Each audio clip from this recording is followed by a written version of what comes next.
guys, it's Steffi from the Novelty Corner and welcome back to my channel and welcome to my first video of 2021. I know that some of you watching this will still be on the tail end of 2020 when this video first comes out. I'm really sorry about that, but it's 2021 here in Australia, so yay! Very excited. I'm kicking off the start of this year with my December book haul. Maybe you would have thought that I would have got this filmed and uploaded by the end of 2020, but I didn't, so here it is. I did put a little poll up on my YouTube channel about how often you would like me to post my book hauls. So there was the option of monthly, bi-monthly or quarterly. I think the last time I checked, monthly was winning. So we'll see how that goes. What I may do is I may alternate maybe physical book hauls and ebook hauls bi-monthly. I haven't decided yet, so let me know your thoughts in the comments. But as with all my book hauls, I have broken it up into sections. I have my review copies first. I also have subscription box books, and then I have all of my purchase books, which I have broken up into different categories as well. But I do have manga, I do have contemporary romance, I have historical romance, and then I have paranormal romance. Okay, let's jump into the books. The books that I received for review in December were all kids' titles, and these were all from Scholastic. So there is the Disney Maps, a magic atlas of the movies we know and love, which I've talked about a lot. It is gorgeous, it is beautiful. It has these wonderfully illustrated maps of all the Disneylands going up to 2016's films. I think the last one, was Coco. Sorry, I stand corrected. It goes up to 2017. The last film that is referenced in this book is Coco, but the whole thing is just gorgeous and perfect for any Disney fan like me. Two other picture books were Time for Bed Batman and also Be Brave Wonder Woman by Michael Dahl. I've already reviewed these on both on my channel and on my blog, and they are just stories about setting new routines with kids using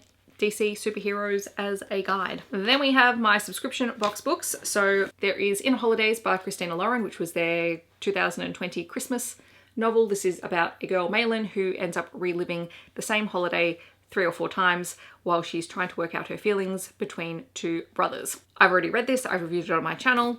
It was entertaining. I had some minor quibbles with it, but overall I enjoyed the lightheartedness of this entire book. I also received Follow Me Darkly by Helen Hart, which I think is a dark erotic romance book. I think this came in a Bay Crate box. I thought this was my last Bay Crate box, but it turns out I'd already paid for the next one, so I've got one more box coming. I haven't started this yet. I barely know anything about it. I will definitely be picking it up early in 2021, so stay tuned. And then I tried a new subscription box this month. That was the World of Escape books, and I received The Boyfriend Effect by Kendall Ryan. I'm pretty sure this box tries to pick self-published romance authors. It is an Australian-based subscription box, so I'm very intrigued to start this at some point. I know nothing about it. And then from Katie Roberts' Patreon, which I'm counting as a subscription because I pay money and the book gets sent to me, I have Queen Takes Rose. This is the 6th and final book in the Wicked Villains series. I've already read it. This is a female erotic romance featuring Aurora and Malone. It probably wasn't my favorite of the series, but the cover is one of my favorites of the series. It's very pretty. I did buy 3 volumes of manga, which is totally Shay and Izzy's fault because it is Yona of the Dawn, which is one of their favorite series. I talk about it quite a bit. It is a fantasy manga with little bits of romance hinted here or there. That nothing really has happened yet so far between any of the characters, but you know what? I can tell that something's going to happen at some point. So there is volume 1, volume 2, and volume 3. I have read all 3 of them and I talked about them in last week's Books Beside My Bed video, I'm pretty sure. Oh, I lied. There is another genre that I bought that I didn't mention, but that's because there's only one book.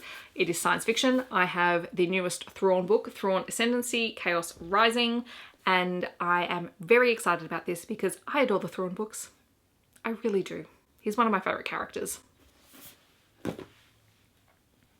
Again, I know nothing about the actual story. I'm assuming it's going to take place after the most recent trilogy, of which I have read fairly recently, so it should come back to me pretty easily. Right, I have 3 contemporary romance books. There is Love Lettering by Kate Claiborne. I'm pretty sure this is a contemporary romance. It talks about social media, so it has to be. I know the name Kate Claiborne, but I have not read any of her books, so I'm intrigued to try this out. And the thing that sold me on this was that the heroine, Meg, is a hand letterer, which is a mild hobby that I used to have and occasionally still dabble in. I'm probably going to enjoy this just for that element of it alone. I also have Sweet Talkin' Lover by Tracy Livesey, which is part of the Girls Trip novels. I believe that the sequel to this is the one that everyone's been talking about, but my bookstore only had the first book, so I bought the first book, and I will try this one out and then see if I would like to continue it. And then one of the anthologies that I read this year was Naughty Brits, and this is a collection of 5 contemporary romance novels set in the UK by Sarah MacLean, Sophie Jordan, Louisa Edwards, Tessa Gratton and Sierra Simone. I really enjoyed this. I especially liked Sarah MacLean's contemporary Duke story. It was just fantastic. I bought 6 historical romance books, mostly because I tried to read my bookstore's romance section, which was appalling at the start of December, is moderately better today. I just got back from doing a bit more shopping. Shh. Moderately better today, but still not a fantastic collection. But I did find a copy of The Devil of Downtown by Joanna Shoup, which is the 3rd book in the Uptown Girl series and was my favourite in the trilogy, so this is the one that I bought, plus it's a gorgeous pink cover. I also bought Some Like It Scandalous by Maya Rodell, who is another author that I've heard of but haven't yet read, and I think this is the first book in the Gilded Age Girls Club. Pretty much if I found historical romance books that were the first book in a series, I picked them up, because that's how my brain works. I have How to Love a Duke in 10 Days by Kerrigan Byrne. Kerrigan Byrne is another author that I've been meaning to read for ages. I didn't have time in 2020. I'm definitely going to be picking up her books in 2021. And this is apparently the first book in a series, so that's another reason to pick it up. I also bought Would I Lie to the Duke by Eva Lee. This is the 2nd book in the Union of the Rakes series. I did read My Fake Rake earlier in the month, and then I immediately bought this one because I wanted to continue reading the series because it's quite fun. And then this one today I picked up just because it was Sophie Jordan and the first book in a series, and it's The Virgin and the Rogue, which is book 1 in the Rogue Files. Sarah MacLean talks about Sophie Jordan all the time. I've only read Sophie Jordan a couple of times in anthologies, so I wanted to try one of her full-length books, and since this one was there, I just grabbed it. I really should start reading synopsis of books, but I am such a creature of habit. I buy things based on covers, and I buy things based on whether or not I've heard good things about the author. And then the final historical romance book I bought was the anthology Duke I'd Like to F by Sierra Simone, Joanna Shoup, Eva Lee, Nicola Davidson and Adriana Herrera. There's a lot of names. I really enjoyed this collection. This one is all 5 stories about different dukes, but I think my 2 favourite stories in here were Sierra Simone's and Joanna Shoup's. I just really enjoyed them. And then we come to my paranormal romance books, which there are 6 of those as well. I finally found a mass market copy of Magic Burns by Ilona Andrews. I found it today and it was on sale, so I grabbed it. I have all of the mass markets except for book 2 and book 10. I can't do anything about book 10 because they didn't release it in the size, but I had a very weird, strange size copy of Magic Burns, so I finally found this one and I'm very excited.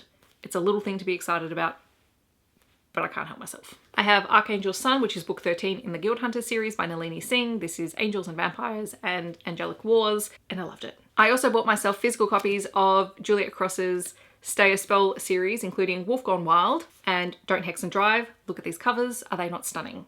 They are just so pretty to look at. This is a series that I read and enjoyed and then just kept thinking about for the rest of the year.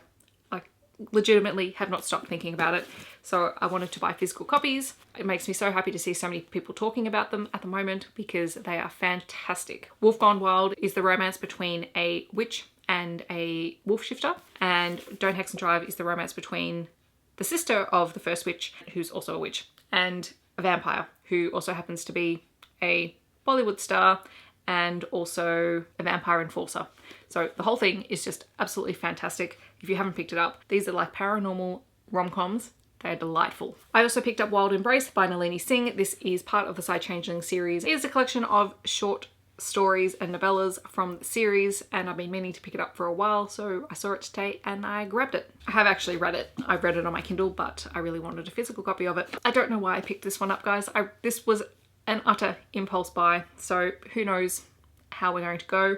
But it is The Awakening by Nora Roberts, which I believe is her new book, and I think it is paranormal romance. The big writing at the top of the page is what got me. Mists, shimmering silver fingers rose over the pale green water of the lake. They twined and twisted toward a sky, quietly grey, while in the east over the hills a pink blush waited like a held breath to awaken. There's something about magic, and I think this is set in Ireland, and I think there's like fae or, you know, worlds next to worlds. I don't know, but I bought it. And it is a really pretty cover too. Why do I do this? I don't know. I don't know why I do it to myself, but I will apparently read a Nora Roberts book this year. All right, that's everything that I bought in December. So much for not blowing out my TBR for 2021.